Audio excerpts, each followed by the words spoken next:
Assalamualaikum warahmatullahi wabarakatuh. Perkenalkan, nama saya Wilda Sofianita dengan NIM 200865557. Di sini saya akan mempresentasikan dua materi terkait dengan public relation. Yang pertama, konsep dasar public relation dalam pendidikan. Yang kedua, metodologi public relation. Yang pertama, konsep dasar public relation dalam pendidikan. Permasalahannya, public relations atau sering disingkat dengan PR ialah kumpulan dari beberapa ilmu, setara di antaranya ada ilmu sosial seperti contohnya ilmu psikologi, politik, sosiologi, ekonomi komunikasi, sejarah, yang memperkembangkannya teknologi informasi sudah menjadi bagian dari public relation. Di Indonesia, public relation lebih dikenal dengan humas atau hubungan masyarakat. Peranan humas bagi sebuah lembaga menempati posisi yang sangat penting. Public relation atau humas berperan dalam mengkomunikasikan sebuah program kerja sebuah lembaga pada publik. Namun sayangnya, hampir kebanyakan lembaga yang ingin berkembang belum bisa memaksimalkan peranan humas ini. Humas masih dianggap sebagai penyampaian informasi kebutuhan antar lembaga atau sebagai pengantar surat saja.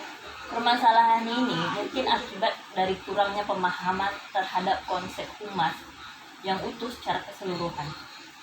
Pembahasan konsep dasar public relation dalam pendidikan.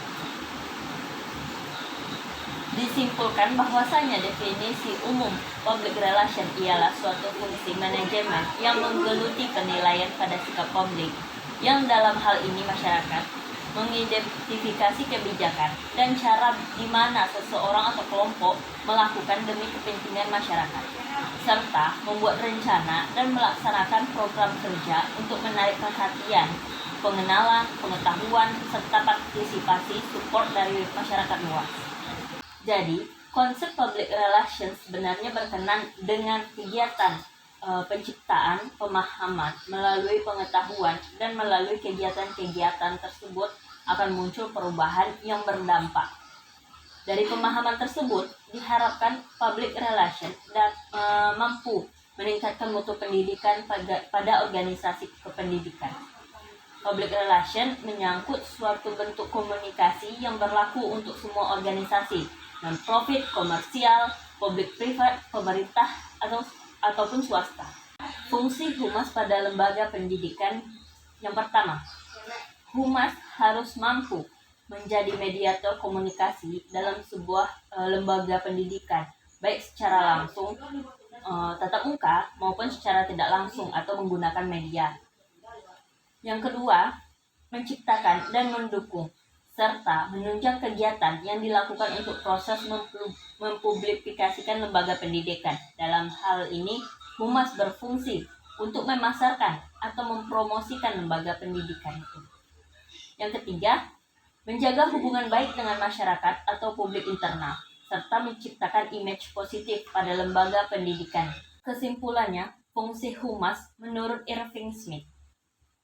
Dalam artikelnya, Public Relation mengatakan bahwa fungsi pokok humas antara lain adalah fungsi manajemen sebagai penelitian dan penilaian secara sikap masyarakat dan menyelaraskan kebijakan organisasi dengan kepentingan umum, serta merumuskan dan melaksanakan suatu program kerja untuk mendapatkan dukungan dan kepercayaan masyarakat. Metodologi Public Relation. Masalah Public relation disebut juga dengan hubungan masyarakat atau humas. Merupakan salah satu ilmu sosial yang membidangi komunikasi. PR bisa dikatakan relatif baru. Oleh karena itu pula, metode penelitian khusus membahas mengenai PR pun masih sulit ditemukan. Sementara pakar komunikasi dan praktisi PR mengatakan, tanpa melalui kegiatan riset, kita tidak akan sukses dan efektif dalam melaksanakan kegiatan humas. Public relations secara garis besar ialah strategi perusahaan untuk membangun relasi baik dengan publik supaya dapat mendapatkan opini yang positif dari kalangan masyarakat dan di sekitarnya. Metodologi public relation ada 4. Yang pertama, penelitian atau riset. Penelitian memainkan peran yang sangat penting sebagai kegiatan pendukung dalam kinerja fungsi PR. Baik untuk mendapatkan data di bidang citra perusahaan, persepsi, pendapatan dan opini publik yang akurat dalam rangka menanggapi publik sebagai tujuan publik, layanan, program kerja atau bisnis. Yang kedua, perencanaan atau planning. Setelah menerima hasil laporan dalam bentuk data dan fakta dari penelitian, PR membuat rencana kerja. Dalam hal ini, rencana kerja tidak dibuat berdasarkan keinginan yang dipaksakan dan tidak rasional. Perencanaan yang baik adalah rasional, fleksibel, dan berkelanjutan. Yang ketiga adalah pelaksanaan atau action. Implementasi terjadi setelah semua pihak menyetujui rencana yang tepat. Implementasi kerja adalah kegiatan yang operasional untuk melakukan apa yang telah direncanakan. Kembalinya kepercayaan dan citra perusahaan dicapai melalui kombinasi pekerjaan, peralatan, informasi, waktu, tempat, uang. Implementasi dianggap berhasil jika tujuan tersebut tercapai. Penilaian atau evaluation. Penilaian ini adalah fase di mana program dan rencana dapat ditinjau. Langkah ini bermanfaat untuk mengidentifikasi masalah yang perlu mendapatkan perhatian lebih lanjut. Ciri-ciri public relation dikutip dari buku yang berjudul Komunikasi Teori dan Praktek karya Onong, Ojana, Effendi. Ciri-ciri humas sebagai berikut. Yang pertama, komunikasi yang dilancarkan berlangsung dua arah atau secara timbal balik. Yang kedua, cara kegiatan yang dilakukan terdiri dari penyebaran informasi, kegiatan persuasi, dan pengkajian pendapat umum. Yang ketiga, tujuan yang hendak dicapai adalah tujuan organisasi tempat PR menginduk.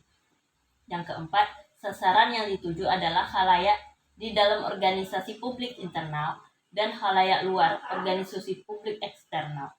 Yang kelima, efek yang diharapkan adalah terbinanya hubungan yang harmonis antara organisasi dan khalayak. Strategi public relation. Yang pertama, komunikasi perusahaan. Dalam menyusun strateginya, PR tidak luput untuk membangun komunikasi dengan pihak internal maupun eksternal perusahaan. Bila dikatakan bahwa strategi komunikasi perusahaan merupakan faktor penting dalam menyusun strategi PR. Hubungan public relation dengan media.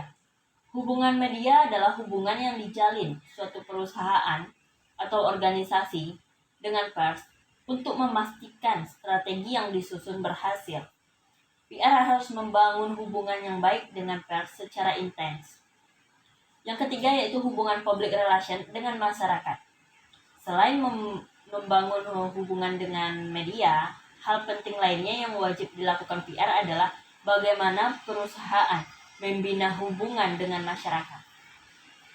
Yang keempat, manajemen krisis. Dalam pelaksanaannya, tidak mungkin jika PR yang telah disusun PR sebelumnya mengalami hambatan dan masalah yang tidak terduga. Oleh karena itu, PR harus memiliki rancangan manajemen krisis pada strategi yang akan dilaksanakan untuk mengantisipasi kejadian-kejadian yang dapat merusak citra perusahaan.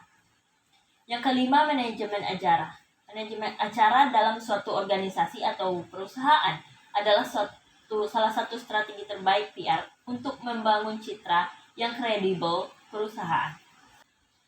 Kesimpulan, definisi humas sangat diperlukan untuk setiap perusahaan atau organisasi.